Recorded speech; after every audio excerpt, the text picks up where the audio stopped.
Goeiedag, good day, fellow South Africans and citizens of the world. And there's a wonderful old English saying, you don't bite the hand that feeds you. But that kind of logic is completely lost to the ANC government, isn't it? Guess why?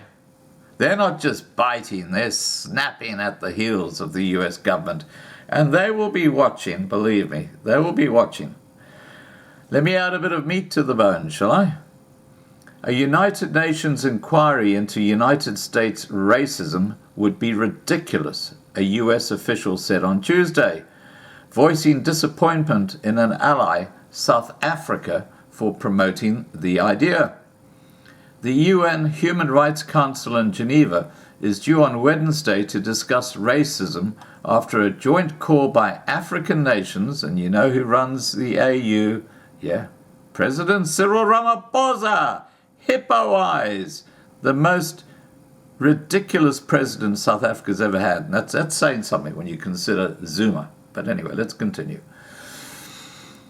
The UN Human Rights Council in Geneva is due on Wednesday to discuss racism after a joint call by African nations, following worldwide horror over a white Minneapolis police officer's killing of unarmed African American George Floyd. A draft resolution calls for an international commission of inquiry into systemic racism in the United States, a high-level probe generally reserved for conflict zones such as Syria. Now, what about South Africa? What about what is going on with farm murders and farm attacks? What about what's going on with home invasions? What's going on with black on white violence in South Africa? And the persecution of whites by black South African police servicemen. And that's clear. There's so many examples of that. But of course, that's not racism, is it? Because it's the wrong way around, if you know what I'm talking about. What a load of codswallop. Anyway, let's continue.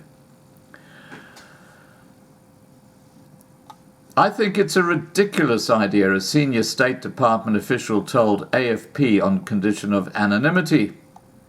He pointed out that 4 officers had been charged in Floyd's killing and that the state of Minnesota televises trials, saying it doesn't get more transparent than that. He said the United States would take a hard look on whether to cooperate with the commission if it were established. The official said, I would certainly want to impose some ground rules. You can go find whatever facts you want to find, but let's make sure we agree that we have an opportunity to participate in the process. He said, we in the United States are not afraid to acknowledge that bad things can happen. We're not afraid to acknowledge the fact that racial discrimination happens. What we're saying is that we want the same standards applied to everybody else that gets applied to us. Well, this is what you call shitting on your own doorstep, Ramaphosa. Let me explain to you what shitting on your own doorstep is.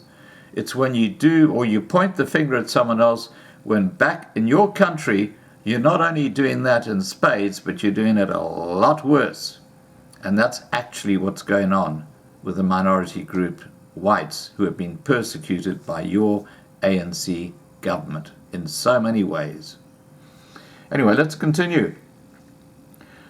President Donald Trump's administration pulled the United States out of the Council 2 years ago, saying it was biased against Israel and pointing to the inclusion of nations with dubious records such as Venezuela and Eritrea. And apparently China now heads up the United Nations Human Rights Council. Can you believe it? China. Yeah, you heard me right. China heads up the United Nations Human Rights Council. What about all these Muslims in Western China, over 1 million of them, who are incarcerated while they are being indoctrinated with the correct ideology, which is what President Xi Jinping wants everybody to believe. 1 million people being indoctrinated But no, that's not a human rights violation, is it? No. This is a crazy world we live in. And guess what? The mainstream media won't touch this story with a barge pole because it doesn't suit the narrative. Let's continue. The State Department official said that South Africa, which is not currently on the council, played a leading role in pushing the racism debate.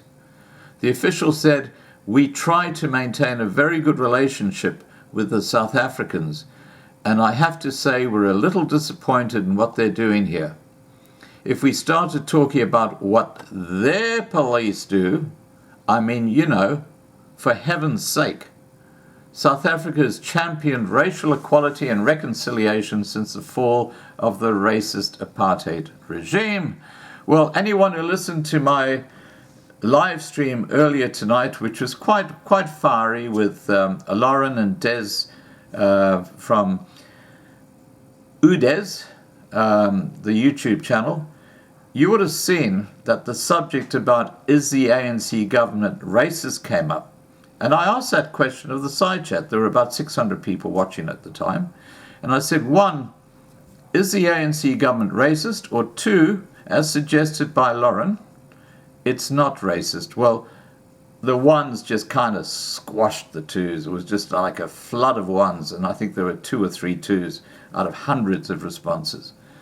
So here you've got a racist ANC government who is now trying to point the finger at the United States of America, who just a short while ago gave South Africa a donation of something like $300 million to help them through the lockdown.